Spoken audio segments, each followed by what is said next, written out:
अस्सलाम वालेकुम, मैं हूं शाहजेब खानजादा। 22 अप्रैल को होने वाले पहलगाम वाक़े के बाद भारत पाकिस्तान पर हमला करने के साथ साथ इस कोशिश में मसरूफ़ है कि पाकिस्तान को मुआशी और सिफारती सतह पर भी शदीद नुकसान पहुँचाए, लेकिन भारत को दुनिया से वो हिमायत नहीं मिल रही है, बल्कि भारतीय मौक़िफ़ और इक़दामात पर ही सवाल उठाए जा रहे हैं।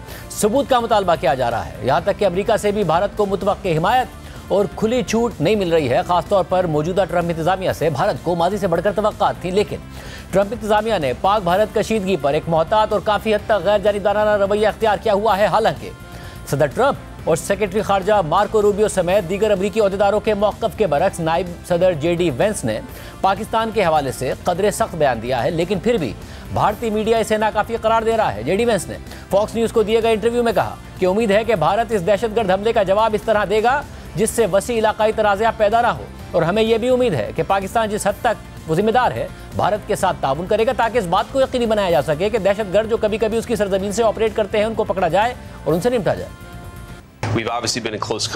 हम जाहिर है कि हिंदुस्तान और पाकिस्तान में अपने दोस्तों के साथ करीबी राब्ते में हैं और हमारी उम्मीद यह है कि हिंदुस्तान इस दहशतगर्दाना हमले का इस अंदाज में जवाब देगा कि जिससे वसी तर इलाकाई तनाज़ा पैदा ना हो, और हम उम्मीद करते हैं कि पाकिस्तान जिस हद तक वो जिम्मेदार है भारत के साथ ताउन करेगा ताकि इस बात को यकीनी बनाया जा सके कि दहशतगर्दों को जो कभी कभी उसकी सरजमीन से ऑपरेट करते हैं उनको पकड़ा जाए और उनसे निपटा जाए। हम उम्मीद करते हैं कि मामलात इसी तरह आगे बढ़ेंगे। हम करीबी राब्ते में हैं और देखेंगे कि आगे क्या होता है। अमरीकी नायब सदर के बयान पर वज़ीर दिफा ख्वाजा आसिफ ने प्रोग्राम नया पाकिस्तान में बात करते हुए कहा कि JD वेंस ने कशीदगी को रोका है, मगर भारत के लिए थोड़ी विंडो भी ओपन कर दी है। कल एक फॉक्स न्यूज को इंटरव्यू देते हुए उनके वाइस प्रेसिडेंट JD वेंस ने जो बात की है उसको आप कैसे देखते हैं? वो ये कह रहे हैं कि हमें उम्मीद है कि इंडिया ऐसे रिस्पॉन्ड करे कि ये कोई बॉर्डर कॉन्फ्लिक्ट में ना बदल जाए। इसकी इंटरप्रिटेशन जो है मेरे नजदीक जो है जो थोड़ी बहुत मुझे समझ आया कि उन्होंने ये एस्केलेशन को जो है ना वो तो रोका है, लेकिन उन्होंने थोड़ी सी जो है विंडो ओपन की है। कोई अगर कोई ड्रामा करना चाहता है हिंदुस्तान जो है तो उसकी भी कोई गुंजाइश हो, जिस तरह 2019 में हुआ था कि उन्होंने हमारी एयर स्पेस की खिलाफ वर्जी की थी, हमने रिटेलिएट किया था और वो अल्लाह के फजल से बेइज्जत होके बैठ गए थे। फिर ये स्लाइटली जो है ना वो चांस जो है अमेरिका का बड़ा बैलेंस रहा है सारे इसमें, लेकिन ये एक उन्होंने मेरा ख्याल है कि गुंजाइश रखी है कि अगर कोई काइनेटिक ऑपरेशन अगर है कि एस्केलेशन ना हो, कोई लिमिटेड जो है अपनी फेस सेविंग के लिए हिंदुस्तान कर ले। This is my interpretation. और अगर फेस सेविंग के लिए भी कोई इंडिया ऐसी हरकत करता है जैसे बालाकोट में की थी तो फिर हमारा क्या आपका ख्याल है कि हम उसको फेस सेव करने के लिए हम उसके फेस पे कालक मलेंगे? इसके अलावा अमरीकी दफ्तर खारजा की तर्जुमान टेमी ब्रूस ने एक बार फिर कहा है कि अमरीका पाक भारत कशीदा सूरत हाल पर दोनों ममालिक से राब्ते में है। Secretary spoke with Indian External Affairs Minister Jay Shankar and Pakistani Prime Minister Sharif. The Secretary encouraged both countries to work toward a responsible solution that maintains long-term peace and regional stability in South Asia. साथ ही अक़वाम मुत्तहिदा भी दोनों ममालिक से कशीदगी में कमी लाने की appeal कर रहा है। अक़वाम मुत्तहिदा की सलामती काउंसिल के सदर के मुताबिक पाक भारत कशीदगी पर सलामती काउंसिल का इजलास बुलाया जा सकता है। सलामती काउंसिल का इजलास दोनों ममालिक के दरमियान कशीदगी में कमी लाने में मददगार साबित हो सकता है। दुनिया का यह रद्द-ए-अमल वाज़ेह कर रहा है कि पहलगाम हमले के बाद भारतीय बयानिए को दुनिया की वो इंडोर्समेंट और हिमायत नहीं मिल रही है जिसकी वो तवक्को कर रहा था, और इसकी वजूहात पर यह तज्ज़िये हो रहे हैं कि पहलगाम वाक़े के बाद भारत ने पाकिस्तान पर इल्ज़ामात लगाने में बहुत ज़्यादा जल्दी दिखाई, फिर यकतरफा तौर पर सिंतास मुआहिदा मुअत्तल करने में भी बहुत जल्दी दिखाई, और यूँ भारत ने दुनिया की हमदर्दी और हिमायत हासिल करने का मौका गंवा दिया और ख़ुद को ही कटहरे में लाकर खड़ा कर दिया था। हम पाकिस्तान और भारत दोनों कोशिशें कर रहे हैं कि वाशिंगटन में लॉबिंग के जरिए ट्रंप इंतज़ामिया पर असरअंदाज हुआ जाए और उसे अपने बयानिए से हम आहंग किया जाए। साथ ही अनवर इकबाल की खबर के मुताबिक भारत और पाकिस्तान दोनों ने वाशिंगटन के पावर सर्कल्स में अपने अपने मौक़िफ़ को उजागर करने के लिए सदर ट्रंप के साबिक इत्तेहादियों की खिदमात हासिल कर ली हैं। सदर ट्रंप के तवील अरसे से मुशीर रहने वाले जैसन मिलर ने भारतीय हुकूमत की नुमाइंदगी करने के लिए माहाना $1,50,000 के मुआहदे पर दस्तखत कर दिए हैं। यह डोनाल्ड ट्रंप की दूसरी मुद्दत के दौरान जैसन मिलर का पहला बाज़ाब्ता लॉबिंग का किरदार होगा। खबर के मुताबिक जैसन मिलर भारत को स्ट्रेटेजिक मशवरे, हिकमत अमली की मनसूबाबंदी, लॉबिंग और पब्लिक रिलेशंस की खिदमात फराहम करेंगे। बतौर कम्युनिकेशन स्ट्रेटेजिस्ट जैसन मिलर ने डोनाल्ड ट्रंप की दोनों सदारती कैंपेन्स में कलीदी किरदार अदा किया था और वो व्हाइट हाउस में सीनियर मुशीर के तौर पर खिदमात अंजाम दे चुके हैं, जबकि पाकिस्तान ने डोनाल्ड ट्रंप के दो साथियों जिनमें व्हाइट हाउस के साबिक नायब मुआविन कीथ शिलर और ट्रंप ऑर्गेनाइजेशन के साबिक एग्जीक्यूटिव जॉर्ज सोरियल शामिल हैं। इन दोनों को पाकिस्तान के लिए गैर मुल्की एजेंट के तौर पर रजिस्टर किया है। हाल ही में पाकिस्तानी हुकूमत के साथ $2 लाख माहाना का मुआहदा किया गया है। सिर्फ यही नहीं, भारत अब ये कोशिशें कर रहा है कि पाकिस्तान को मुआशी तौर पर नुकसान पहुंचाए। इस हवाले से आज ही भारतीय मीडिया ने रिपोर्ट किया कि भारत पाकिस्तान के IMF प्रोग्राम में रुकावटें खड़ी करने और पाकिस्तान को FATF की ग्रे लिस्ट में वापस डलवाने के लिए इकदाम उठाने जा रहा है। और फिर आज शाम को आलमी खबर रसा इदारे रॉयटर्स में यह खबर शाया हुई कि भारत ने पाकिस्तान के IMF प्रोग्राम में रुकावटें डालने के लिए IMF से रब्ता कर लिया है। रॉयटर्स में सरिता सिंह और अरीबा शाहिद की खबर के मुताबिक एक भारतीय सरकारी जराये ने बताया है कि भारत ने IMF से पाकिस्तान को दिए जाने वाले कर्ज का दोबारा जायजा लेने का कहा है। पाकिस्तान ने गुज़िश्ता साल IMF से $7 अरब का बेल आउट पैकेज हासिल किया था और साथ ही IMF ने मार्च में पाकिस्तान को मौसमियाती तब्दीलियों से निपटने के लिए $1.3 अरब के नए कर्ज का मुआहदा किया। भारतीय सरकारी जराये का कहना है कि भारत ने IMF से पाकिस्तान को दिए गए कर्जों पर तशवीश का इजहार करते हुए उनका दोबारा जायजा लेने का कहा है। रॉयटर्स के मुताबिक इस हवाले से IMF और भारतीय वजारत खजाना ने रॉयटर्स को मौक़िफ़ नहीं दिया था। हम पाकिस्तान की वजारत खजाना के तर्जुमान खुर्रम शहजाद ने कहा कि पाकिस्तान का IMF प्रोग्राम ठीक ट्रैक पर जा रहा है। हालिया जायजा अच्छे से मुकम्मल कर लिया गया है और हम मुकम्मल तौर पर ट्रैक पर हैं। रॉयटर्स में खबर शाया होने से पहले आज भारतीय अखबार इंडियन एक्सप्रेस ने अपनी खबर में दावा किया था कि पहलगाम में दहशतगर्द हमले के बाद पाकिस्तान के खिलाफ भारत के रद्द-ए-अमल के सिलसिले में 2 अहम मालियाती इक़दामात ज़ेर गौर हैं। ज़राए के मुताबिक भारत पहला कदम ये उठाने पर गौर कर रहा है कि पाकिस्तान को दोबारा FATF की ग्रे लिस्ट में शामिल करवाने के लिए एक मुनज़्ज़म कोशिश की जाए। पाकिस्तान को जून 2018 में FATF की ग्रे लिस्ट में शामिल किया गया था और अक्टूबर 2022 में ग्रे लिस्ट से निकलने तक पाकिस्तान ने काफ़ी ज़्यादा मॉनिटरिंग का सामना किया था। भारतीय सरकारी हुक्काम का कहना है कि इस इक़दाम से पाकिस्तान से भारत खुसूसन मकबूजा जम्मू और कश्मीर में गैर कानूनी फंडिंग को रोकने में मदद मिली थी। ताहम पाकिस्तान को ग्रे लिस्ट में शामिल करवाने के नॉमिनेशन प्रोसेस को शुरू करने के लिए भारत को दीगर रुकन ममालिक की हिमायत दरकार होगी। खबर के मुताबिक भारत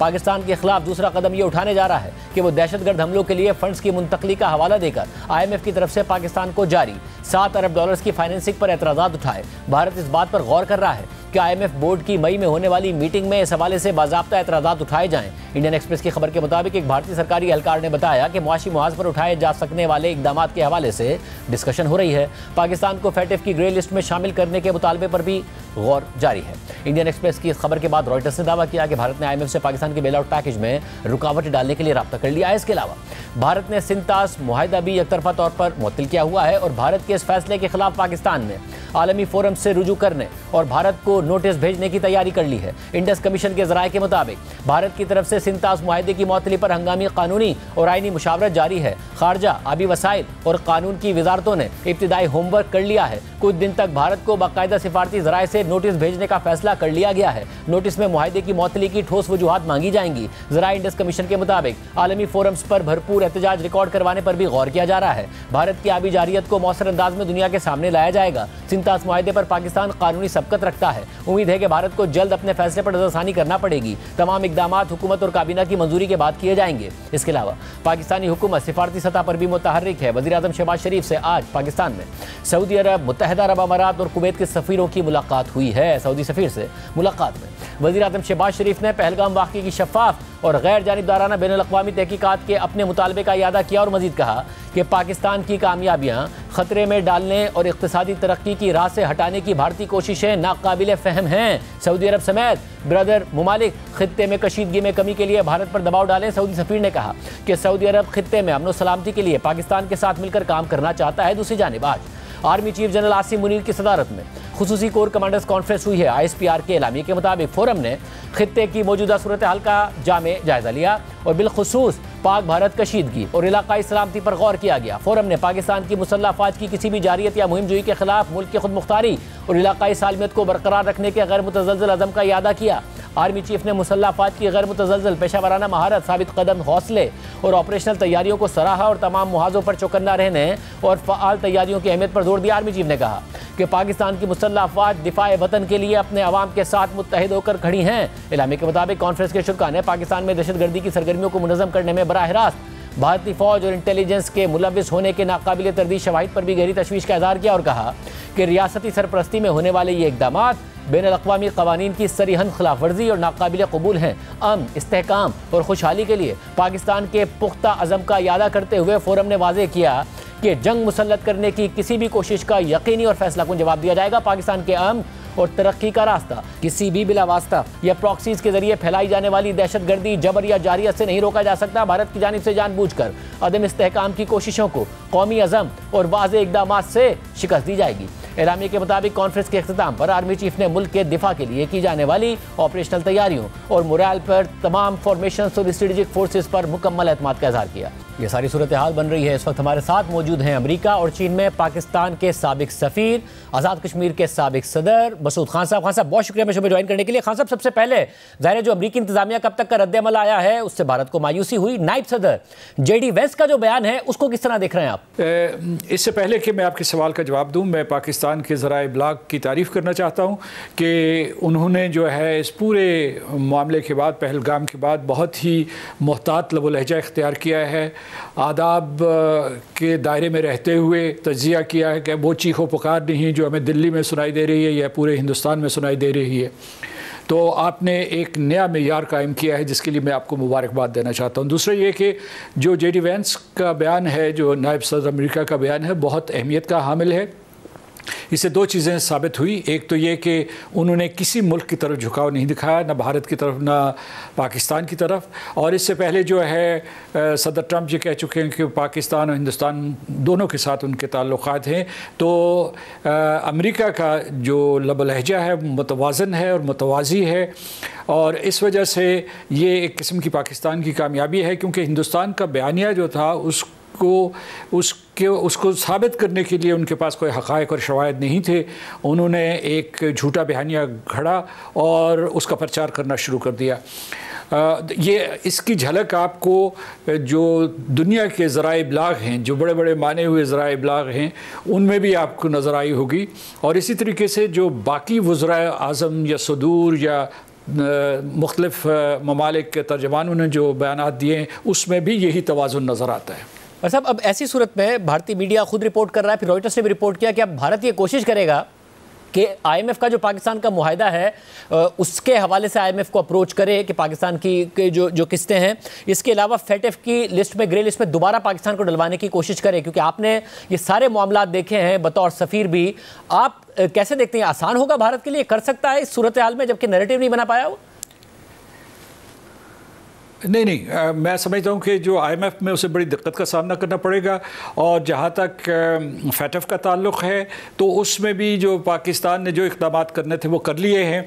बल्कि मैं समझता हूँ कि अगर वो इस मरतबा ये मसला छेड़ता है तो भारत से पूछताछ हो सकती है, क्योंकि पाकिस्तान में जितने भी दहशतगर्दी के वाक़यात हुए हैं, वो बलूचिस्तान में हुए हैं, कराची में हुए हैं, गिलगित बल्तिस्तान में हुए हैं, या खैबर पख्तूनख्वा में हुए हैं, या पंजाब के किसी हिस्से में हुए, उसमें हिंदुस्तान का फुटप्रिंट मौजूद है और उसके हमारे पास शवाहिद भी मौजूद हैं। और बहुत सी दस्तावेज़ात जो है हम अक़वाम मुत्तहिदा को, अमेरिका, चीन और दूसरे ममालिक को दे चुके हैं। और जो अभी हाल ही में जाफ़र एक्सप्रेस का हुआ था उसमें भी वाज़ेह तौर पर हिंदुस्तान का हाथ था।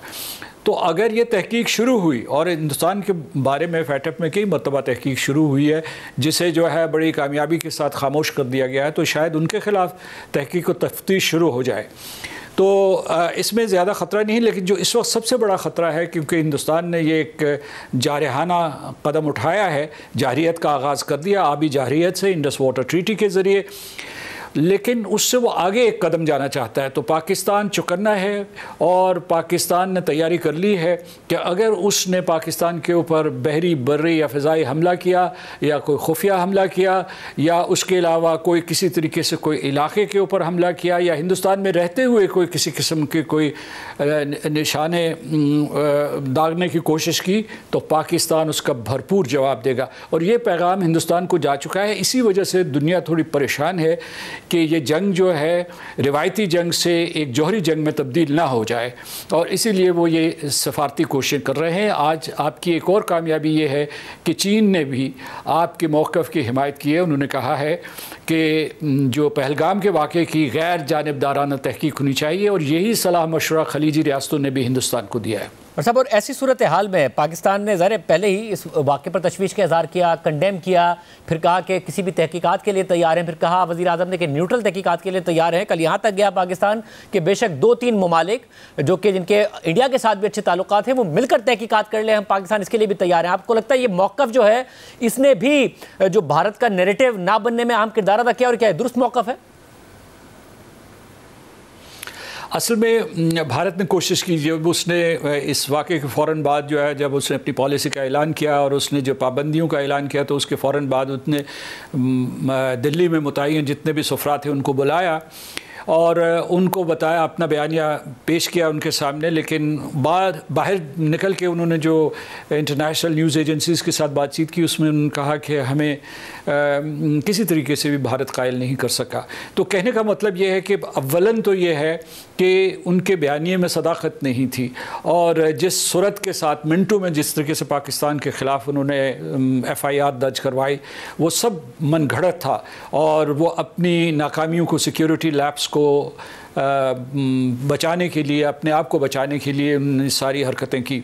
तो इसलिए ये है। और दूसरी जो बात है वो ये है कि जो पाकिस्तान का इस सिलसिले में जो बयानिया रहा है, जो बयानात रहे हैं, जो रद्द अमल रहा है, वो इंतहाई ज़िम्मेदाराना रहा है, और उसको दुनिया ने सुना है इस मरतबा। बहुत शुक्रिया नाज़रीन, राय आपने सुनी। प्रोग्राम में ब्रेक शामिल करते हैं। बात हो रही है पाकिस्तान की रियासत ने, पाकिस्तान के मुआशरे ने, पाकिस्तान की मीडिया ने जो रद्द-ए-अमल दिया है, इस हवाले से और तफसीलात आपके सामने रखेंगे ब्रेक के बाद।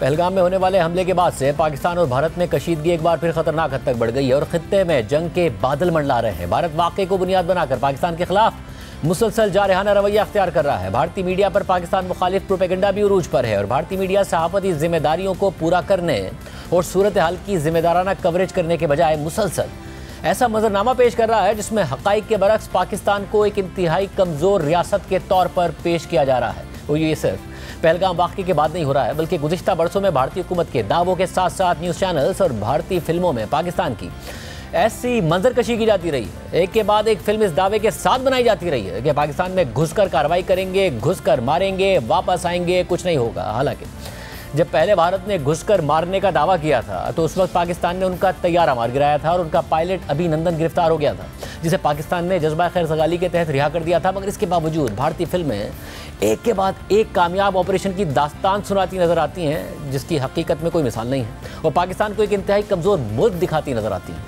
और भारतीय अवाम की ऐसी जहन साजी की वजह से मोदी हुकूमत पर दबाव बढ़ रहा है कि पाकिस्तान इतना ही कमज़ोर है जितना भारतीय मीडिया और फिल्मों में दिखाया गया है, तो कार्रवाई क्यों नहीं करते।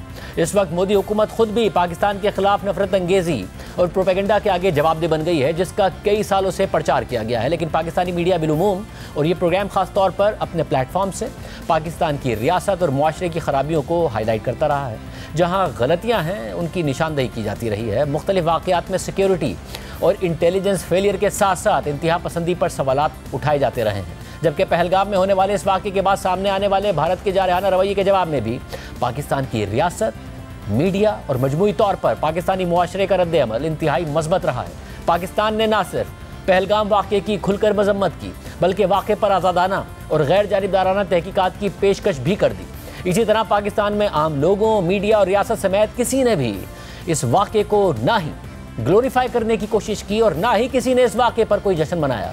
पाकिस्तानी मीडिया ने इस पूरी सूरत हाल में अपनी सहाफ़ती जिम्मेदारी को पूरा करते हुए जंग के बजाय मुसलसल अमन का पैगाम पहुँचाया और भारतीय मीडिया की तरह यहाँ कोई जिंगोइज़म नहीं हुआ।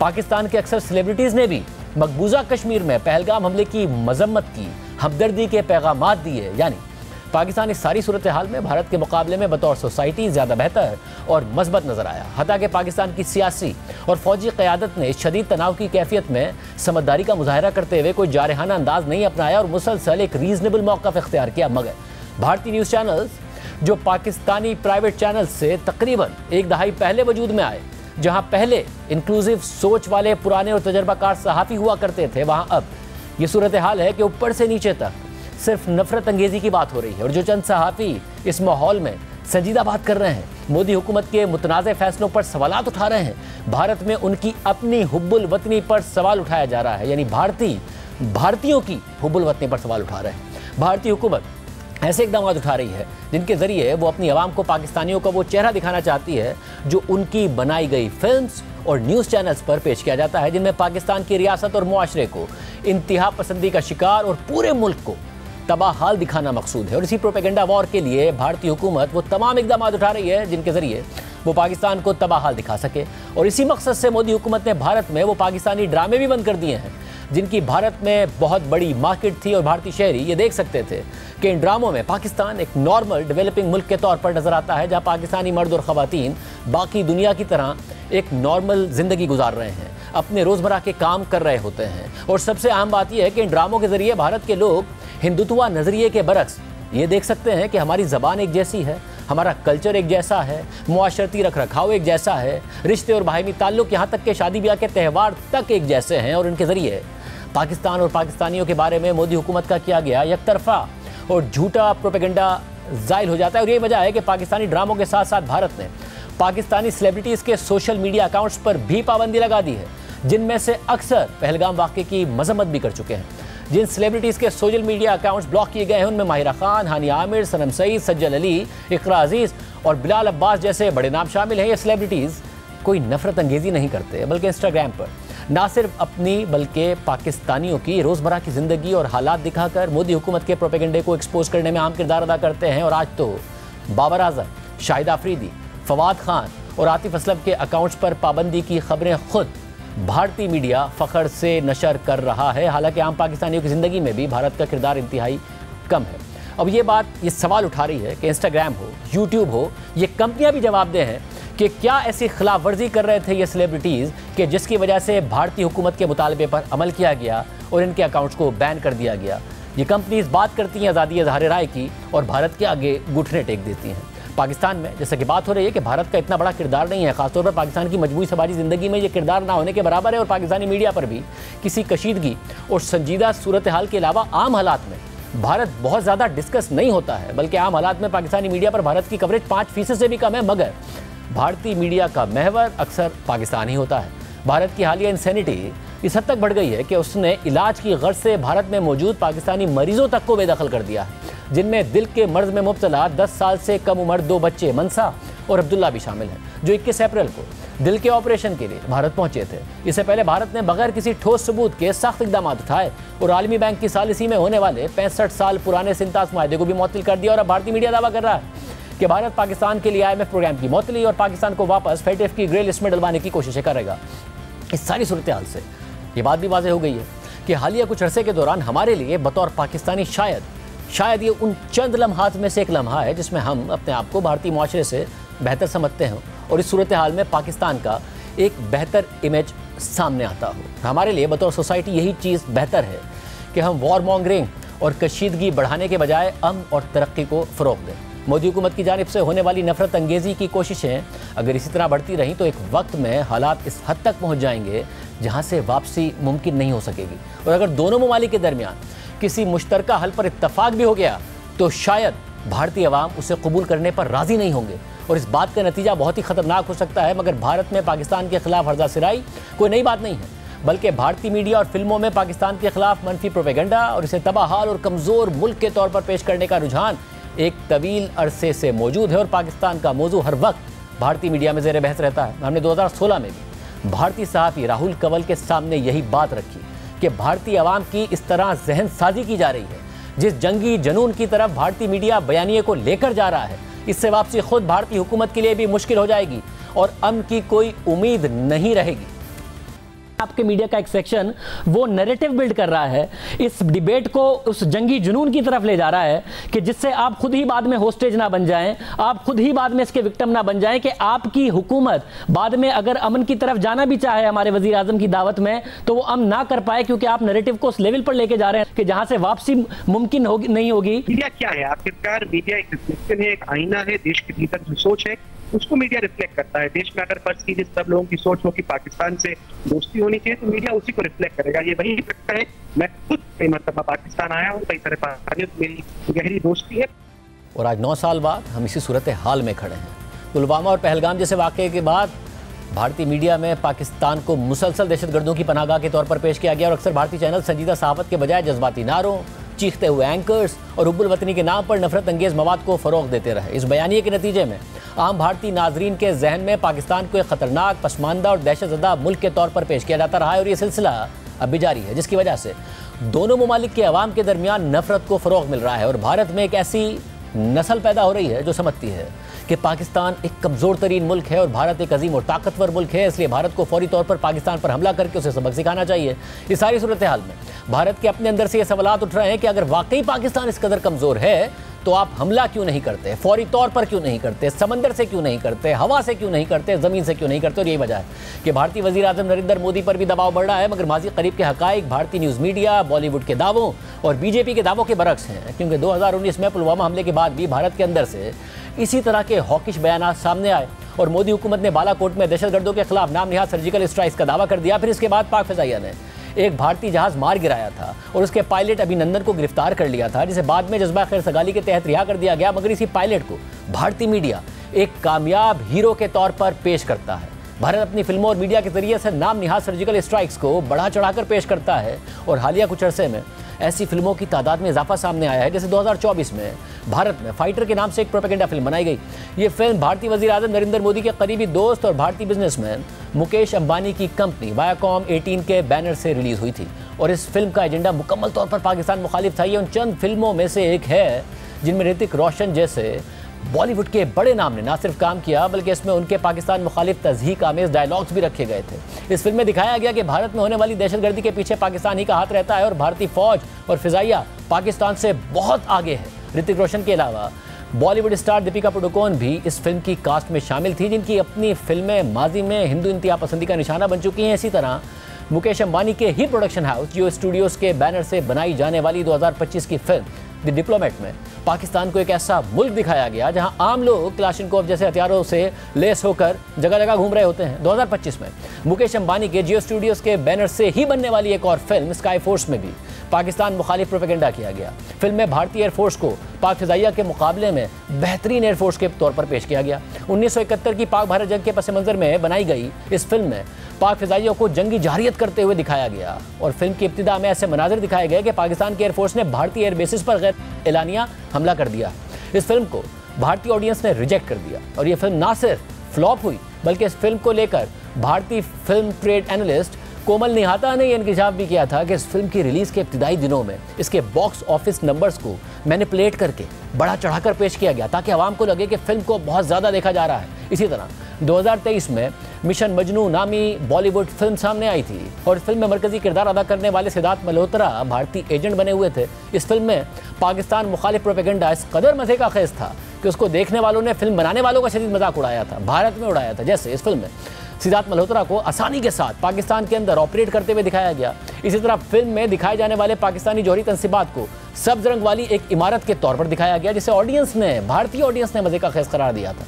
ये चंद फिल्म तो गुज़िश्ता 2 सालों के दौरान सामने आई हैं, मगर गुज़िश्ता 10 सालों के दौरान भारत में इन्हीं मौज़ूआत पर फिल्में बन रही हैं और पाकिस्तान मुखालिफ ऐसी फिल्मों की तादाद में इजाफा देखा गया और कुछ ऐसी फिल्में बनाई गई हैं जो नरेंद्र मोदी के मुतनाज़े हुकूमती इक़दामात की तौसीक़ करती हैं और कुछ फिल्मों में बराह रास्त मुसलमानों को निशाना बनाया गया है।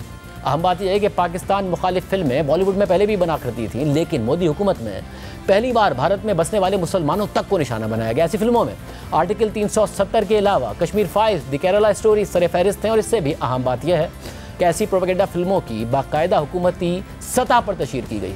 मुसलमानों को निशाना बनाती propaganda film the Kerala story का जब ट्रेलर रिलीज़ हुआ तो इसमें दावा किया गया कि यह फिल्म उन 32,000 केरला से ताल्लुक़ रखने वाली ख़वातीन की कहानी है जो मज़हब तब्दील करके दाइश के लिए काम करते हुए पकड़ियाँ मारी गई थी। मगर हकीकत में केरला से ताल्लुक़ रखने वाली सिर्फ 3 ख़वातीन का इस हवाले से किरदार सामने आया था, लेकिन इस फिल्म में इस आदाद शुमार को 3 से बढ़ाकर 32,000 कर दिया गया और इसके इर्द गिर्द इतना बड़ा तनाज़ा खड़ा हो गया कि मगरबी बंगाल रियासत ने केरला स्टोरी को दिखाए जाने पर पाबंदी लगा दी थी और ये मामला भारतीय सुप्रीम कोर्ट तक पहुंच गया था और भारतीय सुप्रीम कोर्ट ने फिल्म के प्रोड्यूसर को इस शर्त पर फिल्म की नुमाइश की इजाज़त दी थी कि वो फिल्म से पहले ये डिस्क्लेमर दें कि उनके पास 32,000 ख़वातीन के इस्लाम कबूल करने और दाइश में शामिल होने के हवाले से कोई मुसद्दिका मालूमात नहीं है और ये एक फिक्शनल फिल्म है। मगर इसके बावजूद केरला स्टोरी फिल्म की तशहीर भी खुद भारतीय वज़ीर आज़म नरेंद्र मोदी ने की और अपनी इंतखाबी तकरीर में की। आतंकी साजिश पर बनी फिल्म केरला स्टोरी, ये केरला स्टोरी की इन दिनों काफी चर्चा है। कहते हैं केरला स्टोरी सिर्फ एक राज्य में हुई आतंकवादियों की छद्म नीतियों की साजिशों पर आधारित है। आतंकी साजिश का खुलासा ये केरला स्टोरी फिल्म में केरला फाइल्स फिल्म में उसे किया गया है। और देश का दुर्भाग्य देखिए कि कांग्रेस आज समाज को तहस नहस करने वाली इस आतंकी प्रवृत्ति के साथ खड़ी हुई नजर आ रही है। इसी तरह 2019 में कश्मीर की खुसूसी हैसियत खत्म कर दी गई। इसकी वजह से भारत को दुनिया भर में तनकीद का सामना करना पड़ा और फिर इस पूरे मामले पर से ध्यान हटाने के लिए 2022 में कश्मीर फाइल्स के नाम से एक फिल्म बनाई गई, जिसमें कश्मीरी हिंदू पंडितों पर होने वाले जुल्म को उजागर किया गया। और इस फिल्म को भी मोदी हुकूमत की जानिब से भरपूर सपोर्ट हासिल रही। खुद नरेंद्र मोदी ने भी अपनी तकरीर में इसकी तशहीर की। कश्मीर फाइल फिल्म की चर्चा चल रही है और जो लोग हमेशा फ्रीडम ऑफ एक्सप्रेशन के झंडे लेकर के घूमते हैं वो पूरी जमात बौखला गई है पिछले 5-6 दिन से। और ये फिल्म का तथ्यों के आधार पर, आर्ट के आधार पर उसकी विवेचना करने के बजाय उसको डिस्क्रेडिट करने के लिए बड़ा मुहिम चला है। आपने देखा होगा एक पूरी इकोसिस्टम कोई सत्य उजागर करने का साहस करे, उसको जो सत्य लगा उसने प्रस्तुत करने की कोशिश की, लेकिन उस सत्य को न समझने की तैयारी, न स्वीकारने की तैयारी है, न ही दुनिया इसको देखे इसके लिए उनकी मंजूरी है। जिस प्रकार का षड्यंत्र पिछले 5-6 दिन से चल रहा है। मेरा विषय कोई फिल्म नहीं है, मेरा विषय है कि जो सत्य है उसको सही स्वरूप में देश के सामने लाना देश की भलाई के लिए होता है। मकबूजा कश्मीर की खुसूसी हैसियत और वहाँ पर भारतीय फौज के मसालिम को छुपाने के लिए एक और फिल्म आर्टिकल 370 बनाई गई, जिसमें भरपूर कोशिश की गई कि किसी तरह ये बताया जाए कि ये सब करना मुल्क के बेहतर मफाद में ज़रूरी था और नाइंसाफ़ी के बगैर बीजेपी हुकूमत ने ये सब किया। दिलचस्प बात यह है कि ये फिल्म गुज़िश्ता साल फरवरी में रिलीज़ हुई थी, यानी भारतीय इलेक्शन से तकरीबन 2 महीने पहले, और वज़ीर आज़म मोदी ने इस फिल्म की तशहीर भी खुद अपनी तकरीर में की थी। सुना है शायद इसी हफ्ते ये 370 को लेकर के कोई फिल्म आने वाली है। मुझे लगता है आपका जय जयकार होने वाला है पूरे देश में। मुझे पता नहीं है फिल्म कैसी है, अच्छा है, लोगों को सही जानकारी मिलने में काम आएगी। साथियों ये 370 की ताकत देखिए। 370 जाने के कारण आज मैंने हिम्मत के साथ देशवासियों को कहा है कि अगले चुनाव में भाजपा को 370 दीजिए और एनडीए को 400 पार कर दीजिए।